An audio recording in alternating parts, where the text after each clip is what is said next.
Welcome to Hamburger Business Review, Season 2, Episode 7. I'm your host, Mike Merrill. And I'm your host, Zach Rose. Today we have Brian Merchant on to discuss automation. Yeah, Brian is the author of Blood in the Machine, The Origins of the Rebellion Against Big Tech, a book that is on my nightstand, but I haven't actually read yet. I apologize, Brian. I have been fascinated by the history of the Luddites. I have read the Wikipedia page, so I can bring a little bit of information, but excited to learn more, talk to you about technology and McDonald's. And I'm producer Chris Higgins. As we keep saying, McDonald's touches everything. Today, we're here to explore how McDonald's interacts with human and non-human labor. We'll get into our case study and discussion with Brian Merchant after a brief intro from Mike. Brian, I kind of wanted to kick this off with a really easy question. Are you one of the 1 in 8? Have you ever worked at McDonald's or a fast food restaurant? Yeah, I have never worked at McDonald's. Does Domino's count? I've worked at Domino's, and I've worked at Papa John's, and I've worked in food service. But I don't think I've actually worked at McDonald's or, Carl's Jr. or anything like that. I mean, Domino's and Papa John's, those both definitely count. Those are in the family. Absolutely. Oh yeah, I had a good run then. Good run at Papa John's. Less lengthy run at Domino's. But you get the gist of it, I think. See, it's the same sort of speedy system, or the derivative of that system, where it's like a little assembly line back there. You got somebody's kneading the dough, somebody's tossing it, somebody's mixing up the pizza ingredients and putting them on. And you gave it all up to write long-form nonfiction. I can't imagine why. Well, given the state of the industry, I'll probably be going back pretty soon. So. You've written a very exhaustively researched book, and it's about the Luddites. I'm told that everybody gets this wrong, so I'm gonna go out there on a limb, and I'm gonna ask you to correct me. The Luddites are people who are not good at technology.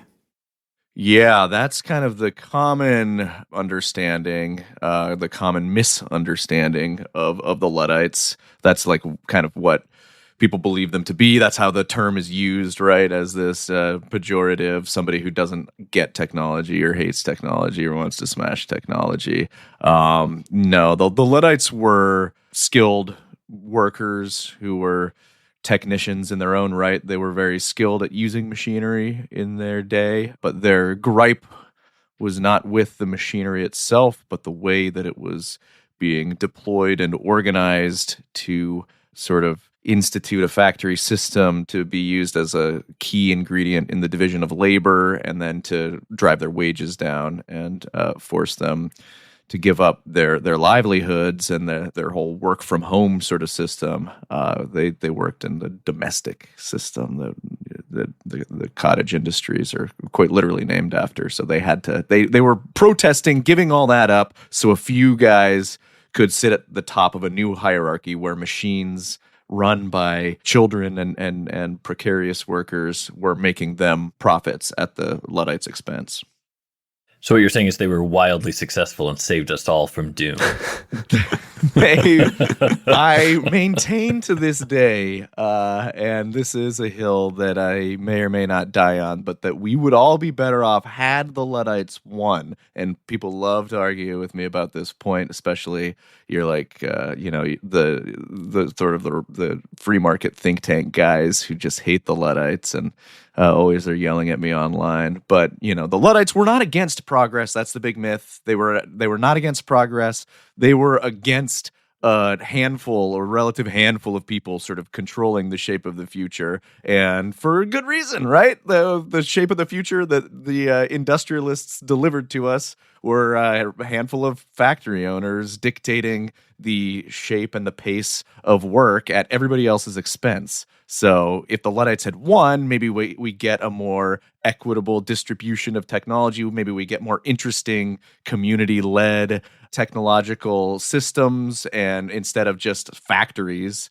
maybe we get more co-ops and workshops and maybe more interesting technologies, sort of grafted into the domestic system. So I think a lot of interesting horizons were cut short when the Luddites lost. It's interesting that focus, it's so easy to imagine it in the factory setting, but you're saying like the cottage industries, and then kind of what we talk about in terms of the restaurant is that sort of Henry Ford mentality brought all the way to service and the restaurant. Yeah. And those two things are not exactly compatible, as I found working at my hamburger restaurant.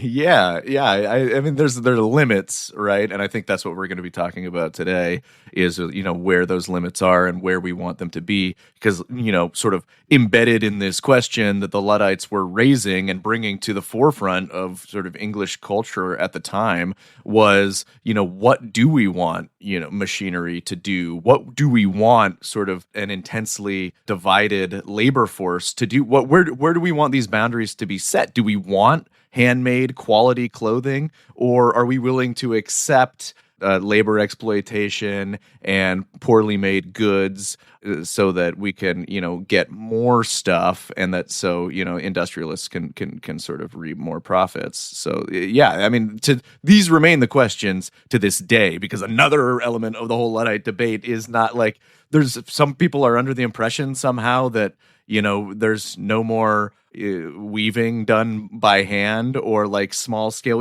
It's just been dislocated. This stuff there's still child weavers working on looms that aren't that much more advanced than what the cloth workers of the 18th century were working on. It's just now that it's been sort of globalized, and those workforces are in Bangladesh and distributed around the world, where people can be paid less. So this is the key question, and I think I'm really looking forward to this conversation, because with restaurants, you really run into this key thing. A lot of times with automation, you saw it with the Luddites and the cloth workers. You see it in the assembly lines. You see it today with a lot of sort of like apps that are supposed to sort of provide alternatives to work and alternatives to production. But you see like just kind of an outsourcing or a moving around, and now the work is taking place in another place. That's hard to do with food service, right? You can't really. You still have the people in the kitchen making the food, but besides that, there's only so much you can do to tweak the formula,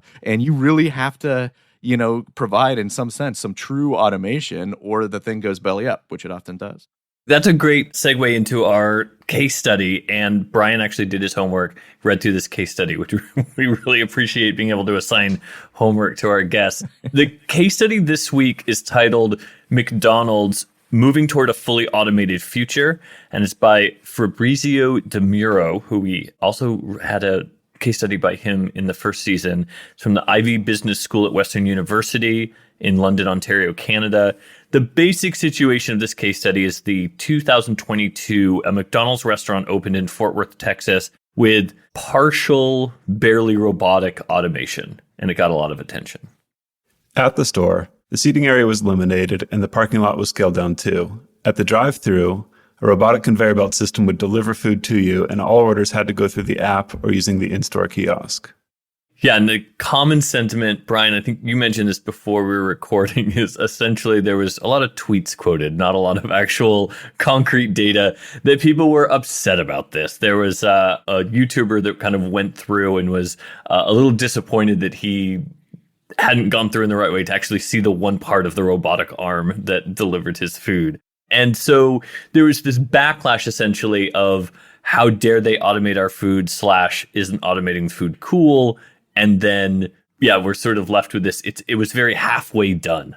Yeah, I mean, this is an interesting sort of case study because it's what do you really, going to a restaurant for at this point? I mean, I think the interesting thing to me was that they eliminated the entire sort of seating area too. So it's literally just a conveyor belt with food coming out of it. I mean, what's strange to me is it's really no different than a ghost kitchen. Yeah. And you don't see people angry about that because they don't have a personal experience with a ghost kitchen. For those that might not know, a ghost kitchen is a restaurant that just does delivery via the apps. And so it can have a full branded presence on the apps, but there's no actual restaurant. It's just a commercial kitchen somewhere, kind of.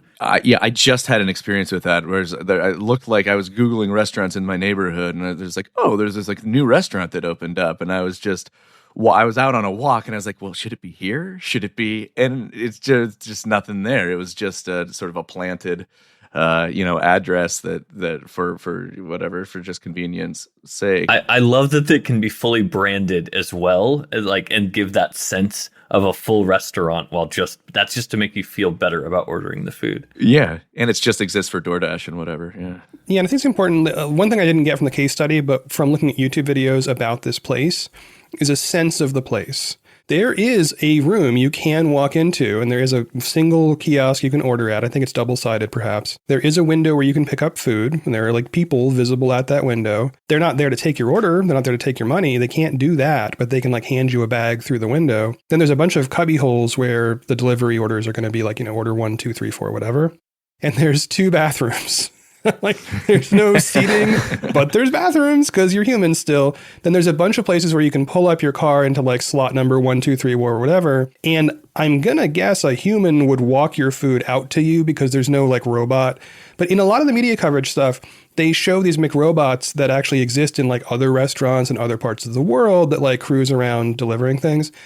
That's not the case here. Right. No. All they did was eliminate the ordering. You got to do the app or the kiosk. And then if you go through the drive-through, there's a conveyor belt that brings the thing and a window opens and you reach over and grab your stuff. Which that's the big leap there, right? I mean, most McDonald's now have the option at least to do kiosks, and you don't even necessarily order from a person. So you get that part's already kind of halfway done with automation. So yeah, but I feel like that is key. You can walk into a room, right? And even you see this in the case study that I was reading, that someone was kind of perplexed that anyone was upset because it's why, it's McDonald's. It's just a food factory already. You go in and it pumps out the food and you leave. It's fast food. But I think that really underestimates, why people even go to McDonald's or go somewhere like that other people dismiss it. Especially now in this era where public and shared spaces are sort of being collapsed and eroding, and there are fewer of them, and it's harder to occupy them. There are McDonald's that have free Wi-Fi, and people hang out there and do work and have and have little meetings there. There's an informal book club or something at the local McDonald's that I sometimes go to with my kids, and there is a real sense of community that's kind of hanging together there, right? We remember the ball pits and those barely exist anymore. But I think people are rejecting the sense that another thing is being taken away, even meager as it was. And I think that's totally legitimate. At the hamburger restaurant that I work at, definitely when I'm working front counter, there are the regulars and the people that you interact with. They know the names of the employees know the names of them. And again, we have the kiosk, we do all of that. So the actual human interaction is brief, but still really important. But it also, I mostly work drive-through, and I see, the same probably between 5 and 10, if not every day, almost every day, people coming through. I'm at the point now where I say, hey, good to see you again. We are as close to friends as you can be without quite crossing that line. I see these people every day, I'm interacting with them probably more frequently than with close friends of mine. Brief moments, but there's connection there, and there's, we establish relationships. Yeah. In this world of diminished and parasocial relationships, that's a lot. That means something to people. And it's why you go out and, at all. And I think that a lot of this race to just sort of turn everything over to DoorDash, so you don't have to call up and order and say hello to the guy who's on the other end of the line, and all these things that are just kind of astonishing to me from any logical perspective. The fact that you can that people order pickup on DoorDash for no reason at all other than to just sort of out of habit. That is a process that's being automated, where it's removing the phone call and you're in exchange for handing over a sum of cash to a tech company for their middleman services. Yeah, it's screwing all kinds of things up. But yeah, I was kind of a little disappointed in this rather meager case study that it didn't even interrogate those. I mean, it collected some negative tweets, but it didn't really it was why would people be mad about this? And it doesn't really even sort of enter into the picture. One thing that the business case review thing is supposed to do is flood you with useless information as if you were a business executive and your subordinate just printed out tweets for you. Yeah. And so I think in the same way that that is lame, it also gives us a lot of latitude to say, like, okay, what actually happened here? What role did this location play in telling this story? What story were they telling? Because to me, like, what they're describing here is exactly how several Manhattan McDonald's work now, that there is no place to order. You have to do the kiosk or your app. Yeah. It's how like the flagship Times Square McDonald's works right now. It's flooded with people. There's someone to clean the bathroom. There's a manager to complain to. There's, all of the people are there. There is automation happening in McDonald's, but it seems like this, from the tweet side of things, just took on a different dimension. And it just raised the specter of automation more than was actually there, I think.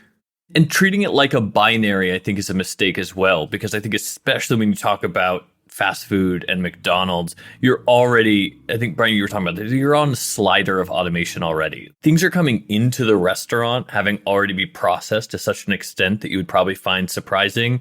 And even the role of the person doing the job, like at my hamburger restaurant, the fry machine, it's just a series of different buttons and bleeps that scream at you to tell you what to do. You don't have, there's no choice. I wouldn't say that I'm cooking French fries. I would say I'm operating the French fry machine. And that's a different kind of experience and thing. And it works great at high volume, because that's what it's designed to do. It's into how fast can you make these fries in a super consistent way. Yeah, exactly. And I think that's a more common sort of brand of automation, or how we might expect automation to sort of unfold. There's still no automated clothes factory 200 years later after automation began. There's always somebody. So some of the machinery has gotten more complicated so you can produce more clothing more quickly. But again, it really depends on, ultimately, at the end of the day, whether or not it's cheaper or preferable to just have a person do it. And with food prep and food service, a lot of times it's still just like, a human, as eager as management may be to sort of be done dealing with all of their complexities and their propensity for calling in sick. I've seen some McDonald's even sort of neglect to repair kiosks when they go out of service. And I've seen, there was this story about the McDonald's was going to start using AI, or maybe it was a different food drive-through. Yeah, they tested it in the drive-through for a while. I think they were like, no, did not work. Yeah, it didn't work. So there's always this negotiation going on, and it's funny. At some points, it's like McDonald's will even sort of go more heavily in the other direction, as it did in some European stores, right? Like offering more food, like encouraging people to like hang around more, having more of like a food service and restaurant style approach. So it's just, it is just, these things kind of come in trend lines and waves. And if like AI or automation becomes sort of in the air as something that, various echelons of middle management can glom onto, then you'll see these pushes for automation, or, predictions that, I think we can automate all this by 10 years from now, whether or not they can. If the Luddites had all been McDonald's employees, where do you think the line is between, hey, this is helping me do my job faster versus this is replacing me? Like, where would you see that in sort of that quick service restaurant space? I don't really think that's even a question you can answer or begin to answer, because the Luddites were skilled craftsmen, right? First of all, so they took a lot of pride in their work, and maybe are there McDonald's workers who you feel like take pride in the craft, like specifically, or at a hamburger restaurant that is, made for fast food purposes? Are there workers who really take a lot of pride in the work they are doing? I would say in spite of the design of the restaurant, possibly, but it's not part of the inherent nature of what they're necessarily looking for in the employee or need from the employee. Yeah. Do they take pride in some sort of like non-craft idea? Like, is there someone who takes pride in being able to pump out like 40 identical hamburgers in a very short amount of time?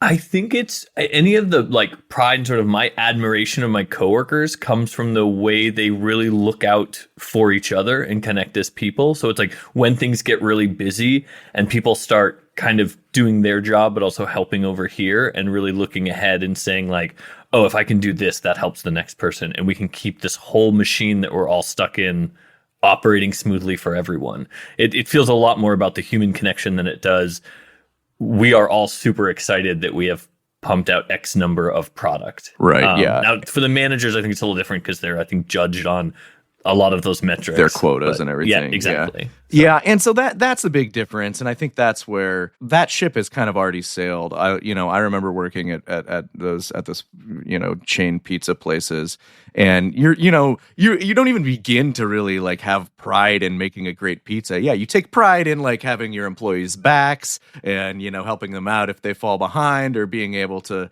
sort of operate. The pizza is only even at its best you're gonna hit a local maximum. Yeah, right. There's no transcending that. But I think that's really important. There's a ceiling there to what the craft can be. It's like the sandwich or the pizza is the limit of what the best you can do is. Well, you also don't own it, and you're not making your own business decisions. You're not in charge. So the Luddites, the big things that they were fighting for was autonomy, the ability to like control their schedules, work in their home, to dictate who they did business with, and the pace of their own work. They got to, in a lot of cases, depending on what region or where they were working, they got to own their tools. They got to sort of have a genuine pride in the craftsmanship of the work. So it was a livelihood that they were trying to fight to preserve. It was an autonomy that they were fighting to preserve, and an identity. And those things,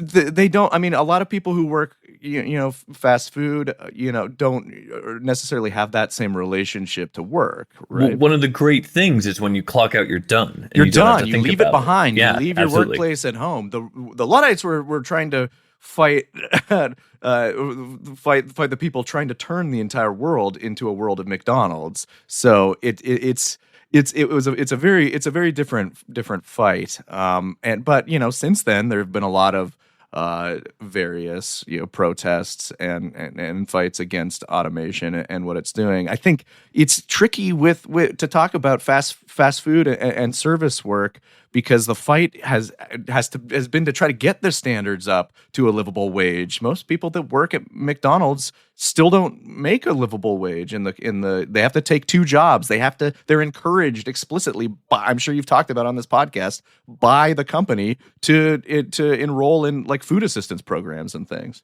And famously, this case study takes place in Texas, where the minimum wage is the federal minimum wage, which is $7.25, and it has been for something like 15 years, including in this case study and up till the present day.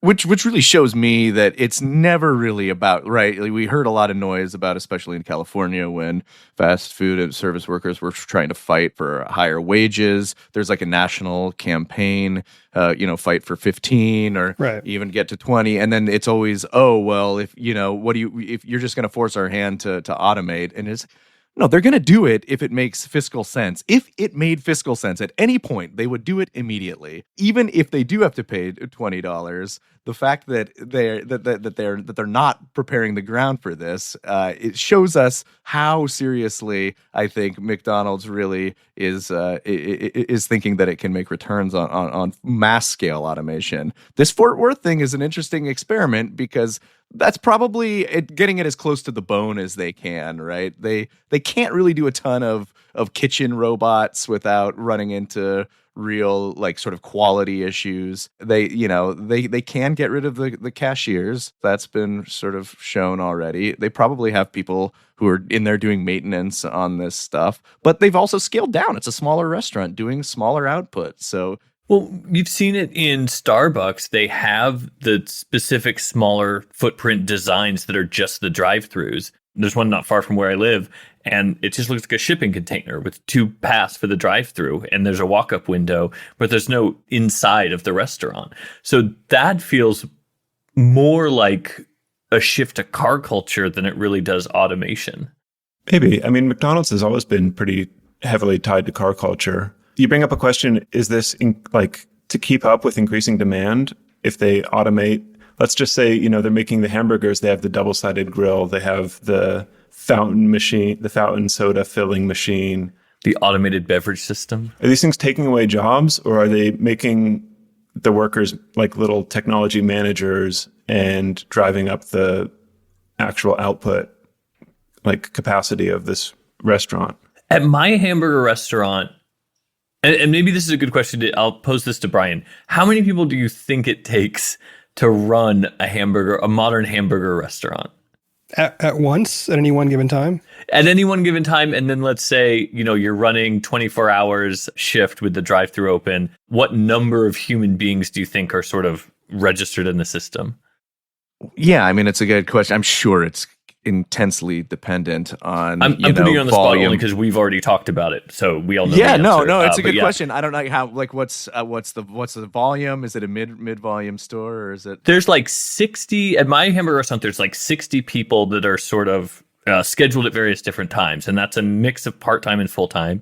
And at any one time, there's probably 23 to 30 people on shift doing various different jobs. To me, like that seems higher than I would have expected before working there. Yeah. And feels higher than what I remember from, like, I worked at McDonald's in high school, and I don't remember it being that many people. There's a lot of, the kitchens are bigger than people think, and there's more going on back there, and there's a lot of, there's a lot of janitorial work, and there is like the managerial work. You got to have the manager, and so I'm not super surprised. I probably would have guessed between like 10 and 20, depending on the store. But yeah, I mean, it also depends on how busy the store is, how big Absolutely, it is. Yeah. I learned today that the office building next to our restaurant used to be a theater. Now it's like a healthcare offices. And it used to be that like when movies got out, it would just get flooded like back in the 90s. One of the old timers was telling me. And I was like, oh, that was it's just the most boring square office building. It used to be a cinemaplex.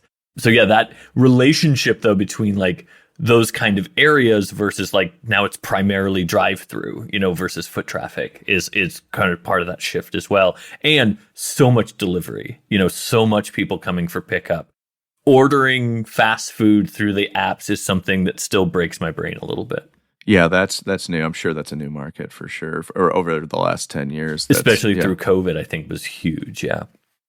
So it's almost like the automation in the restaurant might be keeping up with the automation in the ordering process to make overall like more throughput of hamburgers.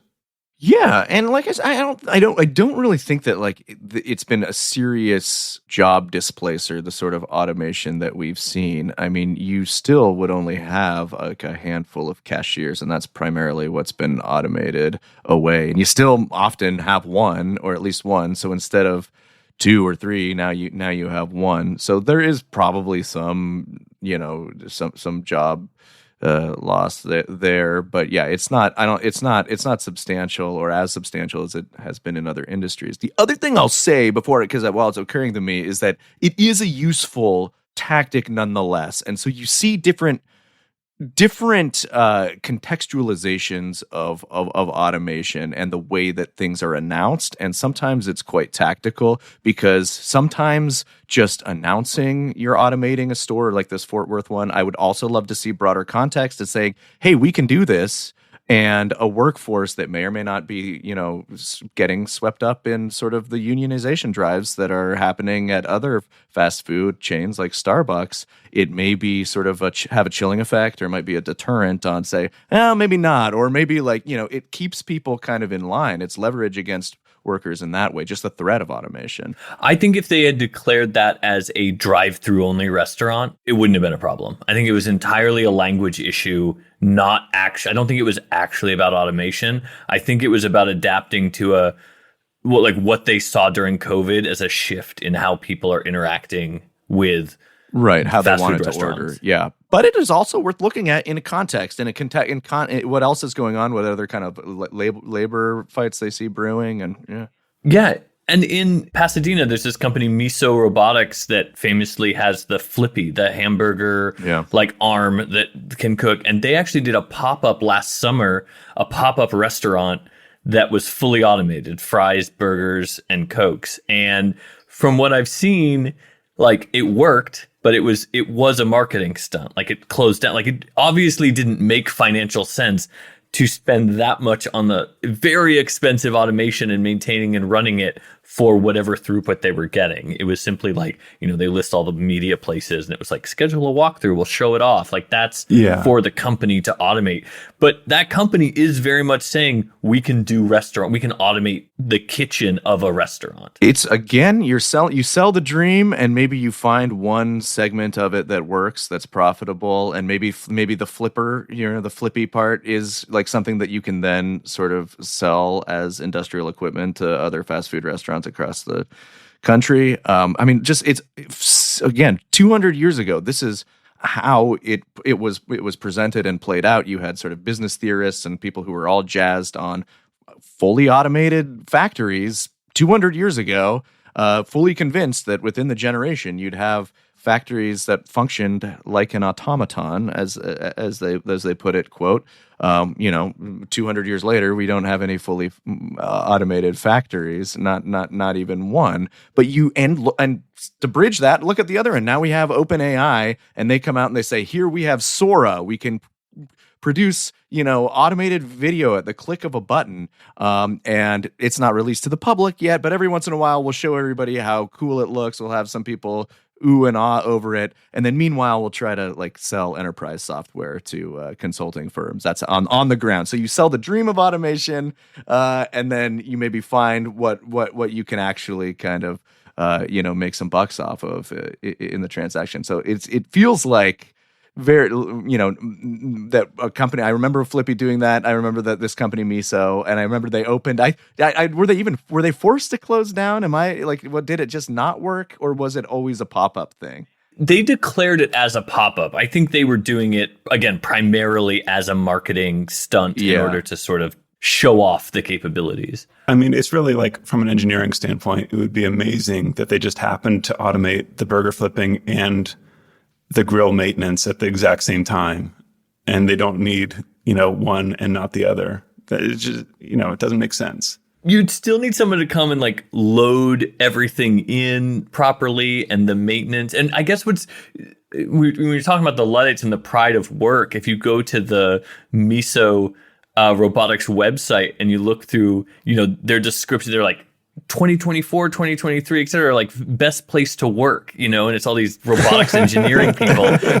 They are the ones who have that pride of the work that they're doing, and it's really funny that what they're doing is sort of trying to eliminate these jobs where maybe there's a little bit less pride, but still to some extent just a need and a desire to do that work and a desire to interact with people when we buy our food. The idea that the interaction between what goes in my body is completely through the machine just feels so strange and alienating. Well, and this brings me to my big thought experiment, which is, on an infinite time scale, of course, we can make a machine eventually where you feed ingredients in one side and hamburgers come out the other, or some kind of food, right? And there's no human involved. The question I have is that machine something that we desire? Should we make that machine? And if so, why? And if not, why not? Well, so it's an interesting question, but I think that given our current, socioeconomic system, if somebody can build that, they will, because they think they can profit off of it. So it's almost moot. As long as we have things kind of structured the way that they are now, as long as we have the current incentive structure around technological development, if that was possible, it would be in a restaurant tomorrow. Somebody would be trying to sell it. But I think it's a good question to ask because it gets to the heart of, what we've been sort of dancing around and talking about. What matters to us in a restaurant? What do we want out of that experience? Maybe there's a place for both semi-automated food or fully automated food production and a restaurant where you sit down. But to me, that was where my mind ultimately leapt when I was reading through that case study. Is what is the goal here? Why am I still going to McDonald's? Why am I not going somewhere even cheaper if it's just going to literally just kind of tumble out of a window on a conveyor belt? I don't mind. I go to McDonald's so I can get the steps in on the way there and on the way back. I go for a cool drink in the summer. There's a famous business case study or business pet theory about jobs to be done, that every product is a job to be done, and that the milkshake, the drive-through milkshake, is a way to make the bored commuter entertained and slightly less hungry. And there were places in the 1950s and earlier, I think all the way back to the beginning of the 20th century, called automats, that were doing exactly what this case study describes in places like New York City and I think Philadelphia and the Netherlands, where they would just have a bank of windows. I mean, Clifton's famously in Los Angeles is reopening. It was a famous automat. And sadly, people are sad that in the reopening, they've lost the automat aspect. Yeah. My dad speaks very, very fondly of the automats of New York City in the 1950s. There's a startup in LA that is an automat. That's like a truck that it's like an automat. I think they want to try to get back to a restaurant, but it might even be called automat, but it's like it has the automat style sort of windows on the side of the food truck, and you can look it up with an app and see where it is and go get your automatically prepared food. Totally. So I don't mind that at all, like from an experience standpoint. But I think to answer Chris's question, like, if that machine exists, someone will have to load it and clean it. And if that doesn't need loading or cleaning, the thing that does do the loading and cleaning will need loading and cleaning. Like right. there's just You're just pushing it farther and farther away. There's always going to be somebody picking the coffee cherry or, doing the work. Well, it's like you're talking about Star Trek, right? Like you're talking about a replicator, right? Up. So like and there's still 10 forward on the Enterprise, right? You can have any drink and you can have any food magically appear in front of you, but there's still the role of a bartender and a server. Yeah, the recent shows, they cook food in many scenes, but don't comment on it, but they don't have to. They do that because they're like humans or whatever race they are, Out of pleasure, yeah. They have pride in making it. But Star Trek's a good example. It's a case where the people of Earth had to they after the tumultuous events, they just decided that they could enter. They had the tools to enter a post-scarcity economy and society, and so it was a political decision ultimately that mattered more than the technology itself, and that's.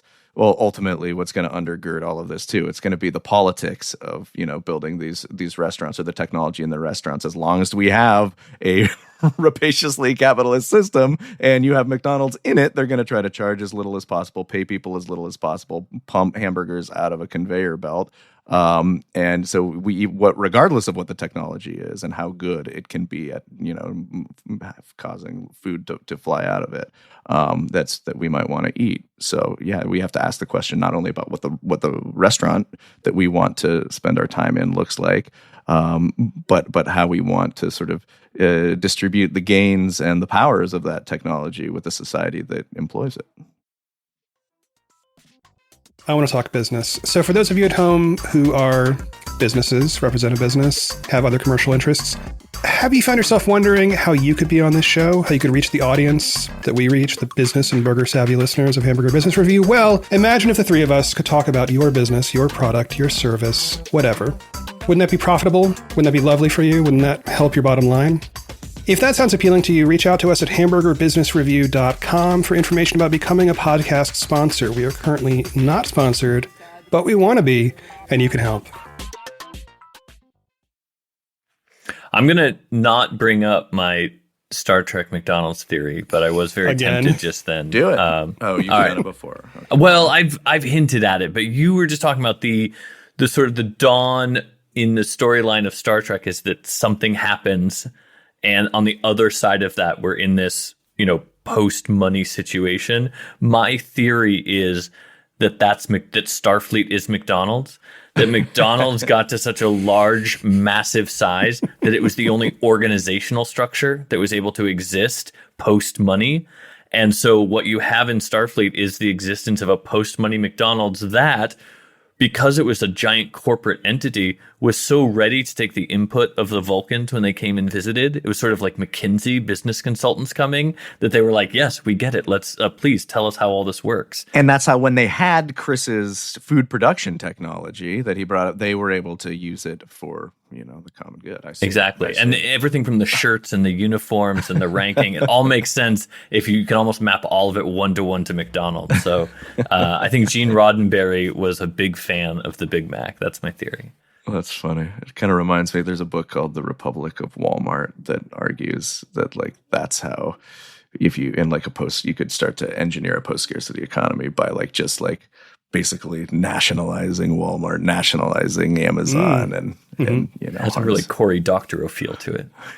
I think he's a fan. Yeah.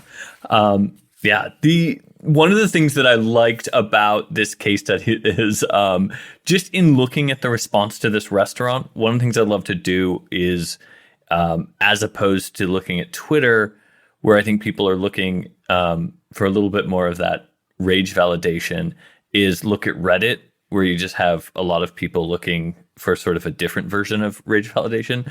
But the comments of McDonald's employees about that restaurant were almost entirely positive, because so many McDonald's employees hate interacting with the public. They were like, this is great. This solves all the problems. I can just focus on the food that I'm making, and I don't have to interact with all the people that come through, which is, I hadn't thought of that aspect of, okay, sure, there's a lot of people that don't want to interact with food service people, but then it didn't occur to me until reading this that goes the other way as well.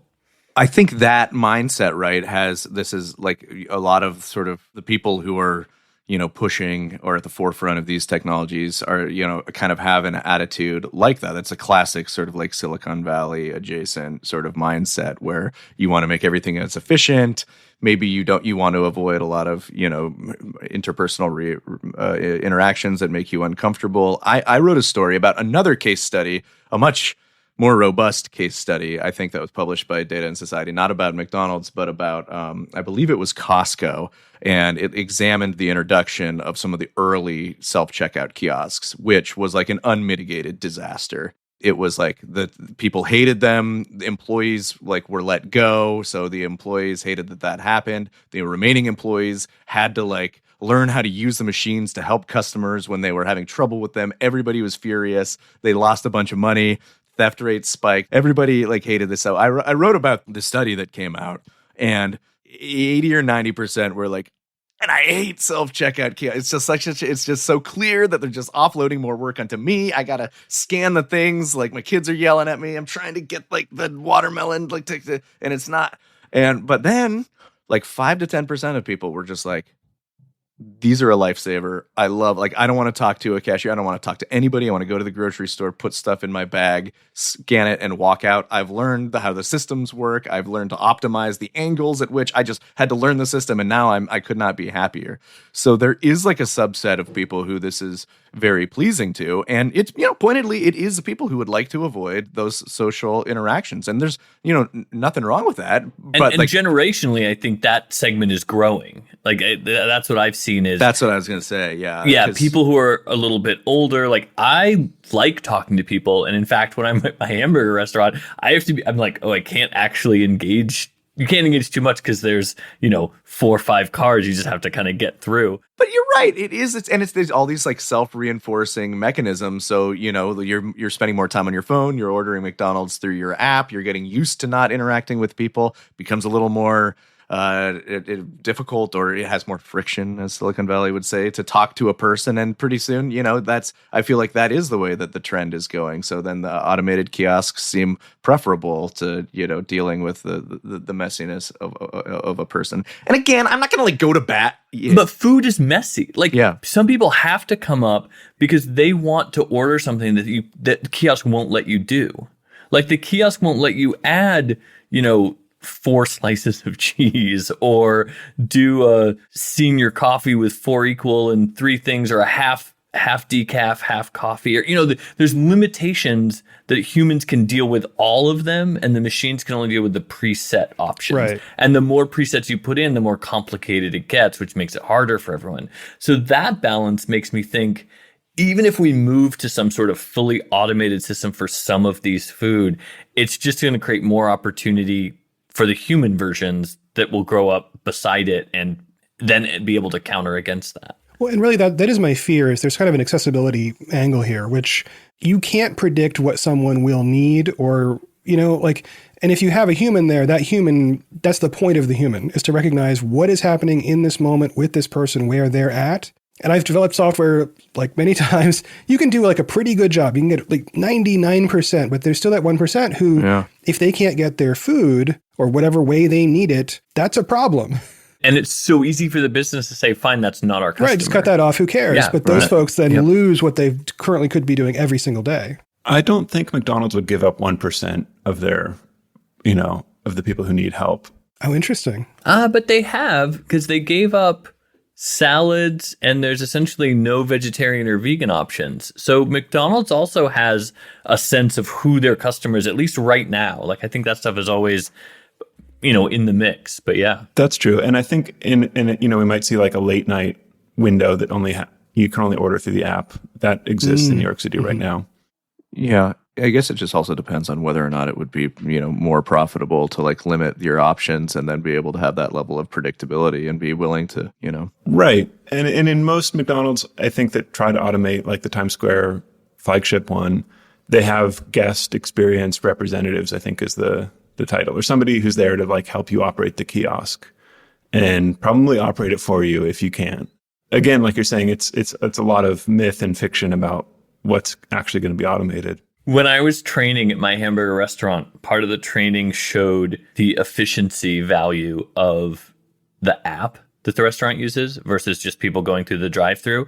So they had somebody come through and, do their order, and they had the little timer running, and then they had someone come through with the app, and it was essentially the same time. Like, they gave their code and had their order and everything, and then had someone come through who was fully had ordered everything, and it was significantly lower. And it's like, see, it's like at least as good, if not far better and faster.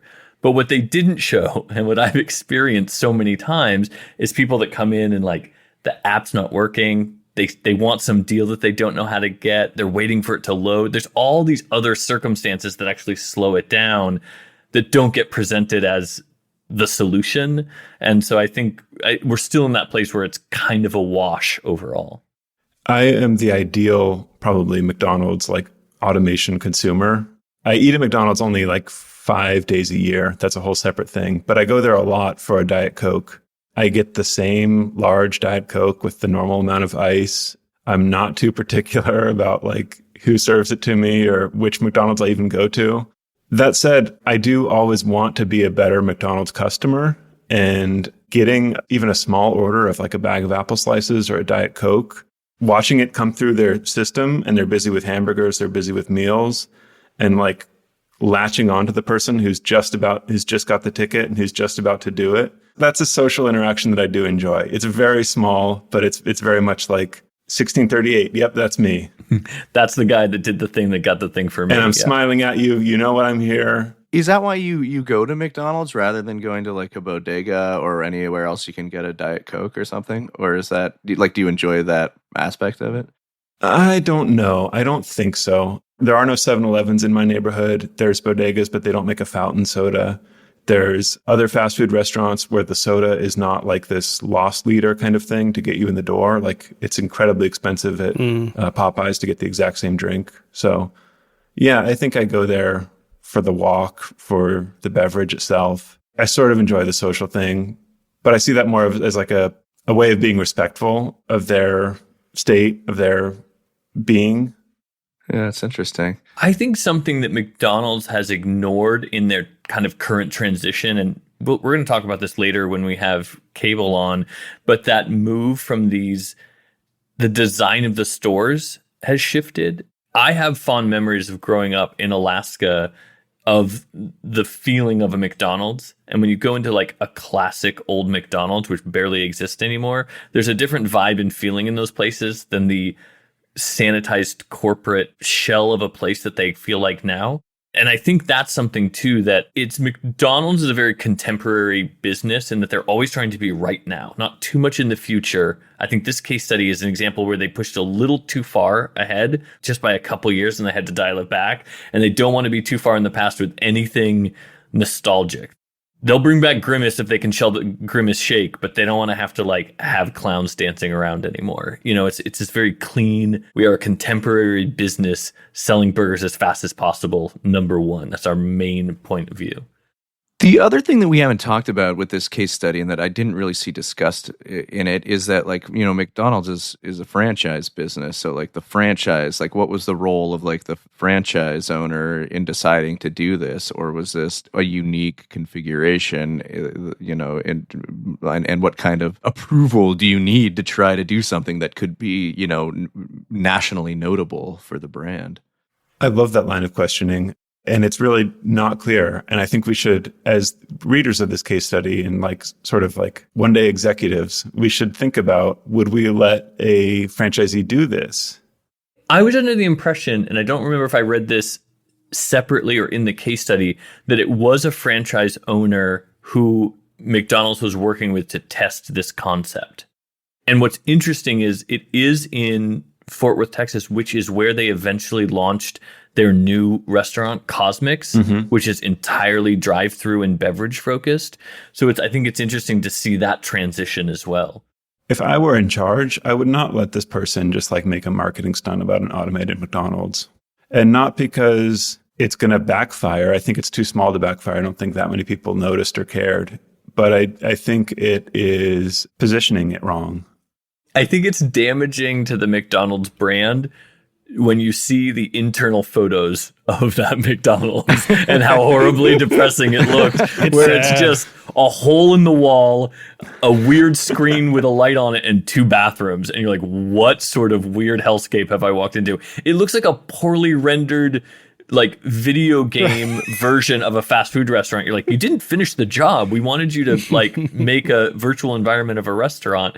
It's so bizarre looking in there. So I agree. That's the part about it that feels so much like an experiment that I think it's really hard to take any valuable lesson from it. The case study posits this of like, if you were the CEO of McDonald's, what would you do? And it's like, you didn't give us enough information to sort of put us in that position. Well, I would compare it with the way that McDonald's are being like rolled out and changed in Manhattan, which is that it's just McDonald's. And yeah, now there's no cashier. They're really underselling any sort of automation or change. They're just... Yeah, I think a couple of things could have happened. It could have either been that the story really did kind of get away from them and they just like presented it poorly, and they weren't expecting that level of, you know, back, or they are, you know, constantly, they have an enormous marketing staff monitoring these things and crafting messages, and it could have been just like sort of a, you know, an experiment to, you know, kind of test public, you know, reaction to these things. And if they did explicitly, there might have been someone up the chain of command who made the explicit decision to say, like, you know, this is going to be a more automated McDonald's or whatever. And yeah, let's give Brad his chance. He's been pushing for this automated McDonald's. They did try a hotel. Yeah. Like there is a hotel in the history of McDonald's that they tried. So it's that these experiments do happen. It's a good point. It's hard to believe there wouldn't be a champion behind this who was aggressively pushing McDonald's. Yeah, and the one thing I do like about the case studies, it does contextualize it, right, in the history of like, you know, like, oh well, we've already sort of turned it into an assembly line. We had the speedy service thing. We've adopted these innovations. So surely somebody in management was like, well, you know, the next step is to, you know, further automate and make it even more streamlined. So yeah, I think that it seems more likely to me that like it was that case that they kind of decided to kind of like charge into it, and maybe thinking that, you know, like you said, the COVID sort of context would have made people more amenable to it. But yeah, really interesting. Brian, you've written a book about the Luddites. Where can we hear more? Where do we get this book? Are you working on anything else that we should know about? Yeah, so the book is called Blood in the Machine: The Origins of the Rebellion Against Big Tech. Blood in the Machine is also the name of my newsletter, and I have a new podcast with my good friend Paris Marks called System Crash. So yeah, I hope folks check that stuff out. And I did listen to the first episode of System Crash. Oh, good. Yeah, there's your homework. System Crash is a weekly deep dive into the tech news and the ongoing dystopianification to coin a word right here on the spot. I just did it. It's never been said before. First time of our lives, and sort of the encroaching control that Silicon Valley is exerting on all of us. So yeah, it's a tech news show for pessimists.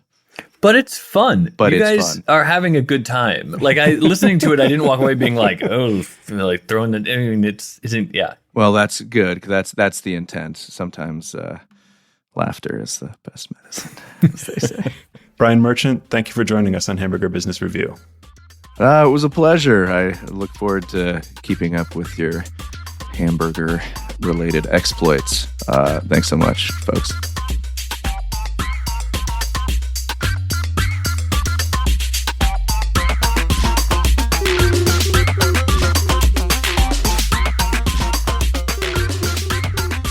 Hamburger Business Review is an independent production, and you can become a supporter at hamburgerbusinessreview.com. You can also buy some merch there. You can leave a comment, you can make suggestions, and you can sign up for the accompanying email newsletter. That is hamburgerbusinessreview.com. Please rate and review us. As you know from every other podcast that pitches this at the end, it really helps others who are interested in learning more about the hamburger business. We're back next week with another case study, more on Mike's Hamburger Restaurant, and how McDonald's touches everything. I'm Mike Merrill. I'm Zach Rose. And I'm Chris Higgins. Our theme music is from Jonna Bechtolt's Jazz Around. Our social media manager is Colette Wacker. And our graphic designer is Chris Knapp. Thanks for listening. We'll talk to you next week.